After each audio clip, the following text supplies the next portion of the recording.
Assalamualaikum warahmatullahi wabarakatuh. Di sini saya akan memaparkan laporan observasi bisnis komunikasi pada mata kuliah bisnis komunikasi kelas MJ603, dan nama saya Basirun Febri Yuwanto dengan dosen pengampu Ibu Ratih Anggoro Wilis. Di sini daftar isi gambaran singkat perusahaan, struktur organisasi, gambaran pola komunikasi, hasil analisa, kesimpulan dan saran, serta lampiran dokumentasi observasi. Di sini yang akan saya angkat ialah sebuah tempat penginapan di Pulau Gili Air, yaitu Fantastic B&B Gili Air. Gambaran singkatnya ialah Fantastic B&B Gili Air ialah sebuah tempat penginapan di Pulau Gili Air, Lombok, yang menawarkan pengalaman akomodasi yang nyaman, dekat dengan alam dan cocok untuk wisatawan yang mencari suasana santai dan ramah lingkungan. Mereka mengembangkan berbagai jenis layanan yang tidak hanya berfokus pada penginapan, tetapi juga terdapat restoran lokal sebagai penunjang fasilitas. Selain itu, mereka mengembangkan berbagai jenis layanan yang tidak hanya berfokus pada penginapan, tetapi juga pada pengalaman wisatawan yang menyeluruh, seperti jasa penyewaan sepeda, jasa snorkeling, tour, dan juga tiketing. Struktur organisasi dari Fantastic B&B ialah di sini ada direktur, yaitu sebagai leadership dan bertanggung jawab secara menyeluruh dalam operasional setiap hari. Manajer berfokus pada tugas operasional dan memastikan semua proses berjalan dengan lancar sesuai dengan kebijakan yang telah ditetapkan. Di samping itu ada head chef yang bertugas di restoran, yaitu sebagai kepala koki, bertanggung jawab atas keseluruhan operasional dapur, pengelolaan tim dapur, perencanaan menu, serta memastikan kualitas dan konsistensi makanan yang disajikan. Serta ada helper chef, yaitu untuk membantu koki utama atau head chef dalam menjalankan berbagai tugas dapur sehari-hari, serta mendukung kelancaran operasional dapur. Dan di front office bertanggung jawab untuk memberikan pengalaman pertama yang positif kepada tamu sejak mereka memasuki hotel, serta bawahannya yaitu waiters, barman, kasir, housekeeping, serta laundry.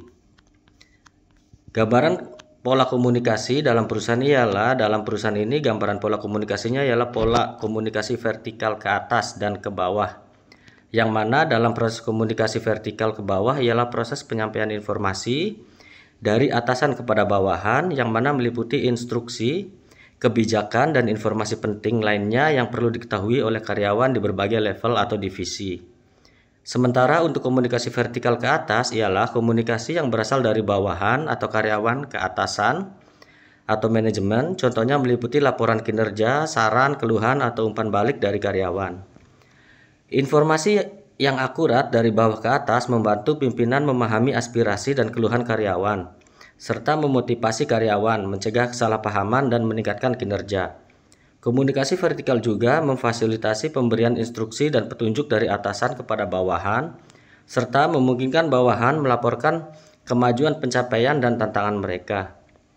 Komunikasi vertikal memungkinkan pimpinan untuk mengontrol dan mengatur kegiatan bawahan, serta memastikan kepatuhan terhadap peraturan dan prosedur, sehingga membantu pimpinan mengambil keputusan yang tepat dan efektif.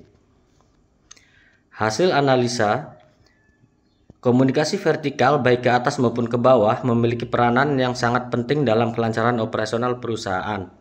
Komunikasi yang efektif antara atasan dan bawahan dapat meningkatkan kinerja, memperbaiki hubungan, dan mendukung keputusan yang lebih baik. Sistem komunikasi ini tidak hanya memungkinkan penyampaian instruksi dan kebijakan, tetapi juga membuka ruang bagi karyawan untuk memberikan umpan balik yang konstruktif. Dengan demikian, perusahaan dapat berkembang dengan lebih baik dan lebih efisien. Berikut analisa penting dalam pola komunikasi vertikal. Komunikasi vertikal ke bawah, proses ini menggambarkan penyampaian informasi dari atasan kepada bawahan. Informasi yang disampaikan bisa berupa instruksi, kebijakan, atau informasi penting yang harus diketahui oleh karyawan di berbagai level, dengan tujuan agar karyawan tahu apa yang diharapkan dari mereka, serta menjalankan tugas sesuai dengan kebijakan dan prosedur perusahaan. Dan manfaat memungkinkan atasan untuk memberikan arahan yang jelas dan memastikan seluruh karyawan berada pada jalur yang sama. Komunikasi vertikal ke atas ialah komunikasi yang mengalir dari bawahan ke atasan, meliputi laporan kinerja, saran, keluhan, dan umpan balik, dengan tujuan memberikan kesempatan kepada karyawan untuk menyampaikan pendapat, masalah, dan kontribusi mereka. Manfaatnya ialah meningkatkan pemahaman manajemen terhadap aspirasi dan keluhan karyawan yang bisa memperbaiki hubungan kerja, mencegah kesalahpahaman kerja, kedua belah pihak memiliki ruang untuk berbicara, meningkatkan motivasi dan kinerja karyawan karena mereka merasa didengarkan. Manfaat umum komunikasi vertikal ialah kontrol dan pengawasan. Atasan dapat memantau dan mengatur kegiatan bawahan dengan lebih efektif, memastikan bahwa pekerjaan dilakukan sesuai dengan standar dan prosedur yang telah ditetapkan. Keputusan yang tepat, komunikasi vertikal mempermudah pimpinan untuk mengambil keputusan yang lebih informasional dan berbasis data karena mereka menerima laporan yang jujur dan akurat mengenai kondisi di lapangan. Serta keuntungan lainnya ialah pemberian instruksi dan petunjuk. Komunikasi vertikal memfasilitasi penyampaian instruksi dari atasan kepada bawahan yang bisa mempengaruhi kinerja dan produktivitas kerja. Penyampaian kemajuan dan tantangan, bawahan bisa melaporkan kemajuan serta tantangan yang dihadapi, memungkinkan atasan untuk memberikan dukungan atau solusi yang diperlukan. Hasil analisa gaya kepemimpinan di Fantastic BNB ya lebih mengarah pada gaya kepemimpinan leadership style yang mana dikembangkan dalam upaya untuk mencapai tujuan bersama. Akan tetapi keputusan akhir tetap berada pada pimpinan. Manajer memberikan kesempatan pada bawahannya untuk memberikan ide yang bermanfaat dan dapat menjalin komunikasi dengan baik. Sedangkan pimpinan sebagai pelindung dan penyemangat untuk memotivasi karyawan. Manajer memberikan kesempatan pada staf karyawannya untuk berkomunikasi dalam mengutarakan pendapat. Jika terdapat perbedaan pendapat, manajer akan memberikan bimbingan dan penjelasan lebih lanjut.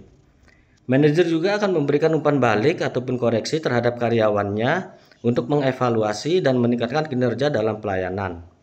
Selain peran utama manajer dalam mengatur dan mengelola staf, manajer juga sebagai seorang leader yang dimana dia memimpin seluruh staf atau bawahan dalam bekerja untuk mencapai hasil dan tujuan yang baik serta dapat bekerja secara efektif.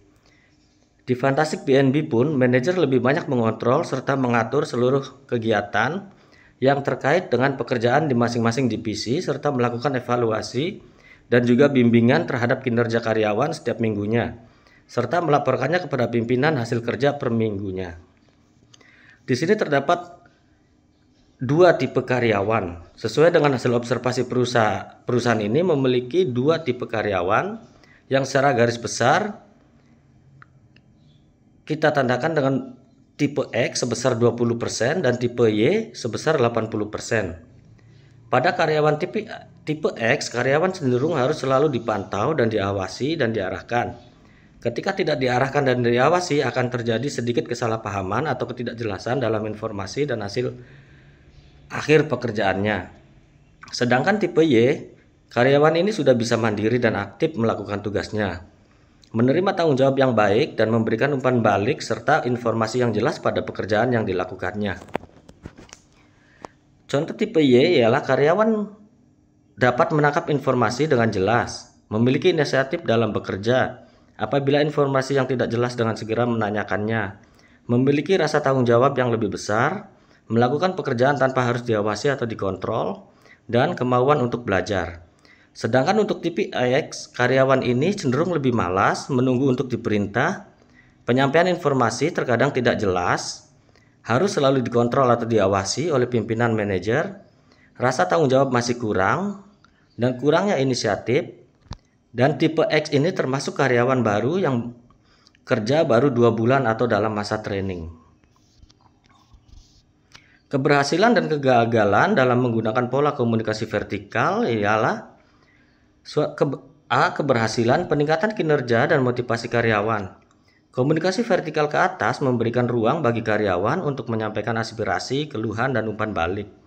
Ketika perusahaan membuka jalur komunikasi ini dengan baik, karyawan merasa dihargai, yang berdampak positif pada motivasi dan kinerja mereka. Dengan adanya komunikasi dua arah yang efektif, manajemen bisa lebih memahami tantangan yang dihadapi karyawan dan memberikan dukungan yang tepat waktu. Hal ini juga membantu mencegah kesalahpahaman yang bisa merugikan produktivitas. Yang kedua ialah pemahaman yang lebih baik tentang karyawan. Informasi yang akurat dari bawah ke atas memungkinkan pimpinan untuk memahami lebih dalam mengenai kondisi di lapangan, seperti aspirasi karyawan atau permasalahan yang mungkin tidak terlihat oleh atasan. Hal ini memungkinkan pengambilan keputusan yang lebih baik karena keputusan yang diambil didasarkan pada informasi yang benar dan akurat. 3. Peningkatan kepatuhan terhadap kebijakan. Dalam komunikasi vertikal ke bawah, atasan menyampaikan instruksi kebijakan dan prosedur. Ketika komunikasi ini jelas dan efektif, karyawan akan lebih mudah memahami peraturan perusahaan dan dapat lebih mematuhi kebijakan yang ada. Kepatuhan ini memudahkan pimpinan untuk mengontrol dan mengatur kegiatan perusahaan sesuai dengan tujuan yang diinginkan. Serta 4 ialah transparansi dan akuntabilitas. Komunikasi vertikal memfasilitasi laporan kinerja dan kemajuan dari bawahan. Ketika sistem ini berjalan dengan baik, pimpinan dapat mengevaluasi kinerja karyawan secara lebih transparan dan akurat, yang juga memperkuat akuntabilitas di semua level. Dalam komunikasi vertikal juga terdapat kegagalan, yaitu kesulitan dalam menyampaikan informasi dengan jelas. Salah satu kendala dalam komunikasi vertikal ke bawah adalah jika instruksi dari atasan tidak disampaikan dengan jelas atau terlalu rumit. Hal ini bisa menyebabkan karyawan merasa bingung dan tidak tahu apa yang harus dilakukan, yang pada akhirnya mempengaruhi produktivitas dan kinerja. Kurangnya komunikasi dua arah atau feedback dari karyawan juga bisa memperburuk masalah ini karena atasan tidak bisa tahu apakah pesan yang disampaikan sudah dipahami dengan benar oleh karyawan. Hambatan dalam komunikasi vertikal ke atas, terkadang bawahan enggan menyampaikan umpan balik atau keluhan mereka kepada atasan, baik karena takut dianggap negatif atau tidak dihargai. Jika atasan tidak membuka jalur komunikasi yang terbuka, informasi yang berguna seperti keluhan atau saran karyawan mungkin tidak sampai kepada manajemen, yang dapat menghambat perbaikan dan inovasi dalam organisasi. Bawahan juga mungkin tidak merasa bahwa suara mereka didengarkan, yang dapat menurunkan motivasi dan meningkatkan ketidakpuasan di tempat kerja. Terlalu banyak hierarki yang menghambat komunikasi efektif. Dalam beberapa organisasi, struktur yang sangat hierarkis dapat menghambat kelancaran komunikasi vertikal. Jika informasi harus melewati banyak level hierarki sebelum sampai ke tujuan, maka bisa terjadi distorsi atau keterlambatan informasi yang berdampak negatif pada pengambilan keputusan. Hal ini juga menciptakan mispersepsi atau penghilangan informasi yang penting karena ada banyak pihak yang terlibat dalam proses komunikasi, serta kurangnya umpan balik konstruktif. Komunikasi vertikal ke bawah yang efektif membutuhkan feedback dari atasan kepada bawahan. Jika atasan hanya memberi instruksi tanpa memberikan umpan balik yang konstruktif, karyawan mungkin tidak tahu apakah mereka melakukan pekerjaan dengan benar atau bagaimana cara meningkatkan kinerja mereka. Tanpa adanya komunikasi dua arah yang sehat, karyawan juga mungkin merasa tidak dihargai atau terisolasi, yang mengarah pada penurunan moral dan kehilangan semangat kerja. Kesimpulan dan saran. Kesimpulan dari observasi ini adalah keberhasilan pola komunikasi vertikal bergantung pada bagaimana informasi disampaikan dan diterima oleh kedua pihak, yaitu atasan dan bawahan. Untuk mencapai keberhasilan, maka komunikasi harus jelas dan terbuka. Atasan perlu memastikan bahwa instruksi dan kebijakan disampaikan dengan jelas, dan bawahan perlu merasa nyaman untuk memberikan umpan balik atau melaporkan masalah yang dihadapi. Keterlibatan dua arah sangat penting, yang mana karyawan perlu diberi kesempatan untuk menyampaikan pendapat dan umpan balik secara bebas. Sementara atasan harus mendengarkan dan merespon dengan konstruktif. Di sisi lain, kegagalan dalam komunikasi vertikal sering disebabkan oleh kurangnya saluran komunikasi yang efektif, hambatan hierarkis, atau ketidakmampuan untuk mendengarkan dan merespon informasi dengan baik. Oleh karena itu, perusahaan perlu menciptakan budaya komunikasi yang terbuka, transparan, dan responsif agar pola komunikasi vertikal ini dapat berjalan dengan sukses. Sarannya ialah menambahkan pendekatan praktis atau tips implementasi. Atasan dapat memastikan kejelasan instruksi dengan melakukan sesi tanya jawab atau ringkasan setelah memberikan arahan, guna memastikan bahwa pesan yang disampaikan benar-benar dipahami oleh bawahan. Melakukan komunikasi dua arah yang baik mengimplementasikan pertemuan mingguan antara manajer dan tim untuk memastikan instruksi dipahami dengan baik dan memberikan ruang untuk umpan balik. Menambahkan penekanan pada aspek digital. Dengan menggunakan aplikasi komunikasi seperti WhatsApp Group atau Microsoft Teams, perusahaan dapat memfasilitasi komunikasi vertikal yang lebih efisien, memungkinkan karyawan untuk dengan mudah melaporkan kemajuan mereka, mengajukan pertanyaan atau memberikan umpan balik secara langsung. Tantangan dalam komunikasi vertikal dan menciptakan kultur komunikasi dua arah. Meskipun komunikasi vertikal memiliki banyak manfaat, ada beberapa tantangan yang perlu diatasi. Salah satunya adalah filtering informasi, di mana bawahan mungkin tidak menyampaikan informasi secara jujur kepada atasan. Karena takut akan reperkusi negatif, untuk mengatasi hal ini, perusahaan dapat menciptakan budaya kerja yang mendukung keterbukaan dan penghargaan terhadap umpan balik dengan mencoba pola komunikasi dua arah antara manajer dan karyawan, serta evaluasi dan pengukuran keberhasilan. Untuk mengetahui apakah komunikasi vertikal berjalan dengan baik, perlu melakukan evaluasi secara berkala, misalnya melakukan survei kepuasan karyawan terkait jalur komunikasi yang ada, atau meminta karyawan untuk memberi penilaian terhadap efektivitas komunikasi di perusahaan. Berikut adalah lampiran observasi di Fantastic BNB dan Fanwaru. Demikian pemaparan hasil observasi bisnis komunikasi di Fantastic BNB, dan terima kasih. Assalamualaikum warahmatullahi wabarakatuh.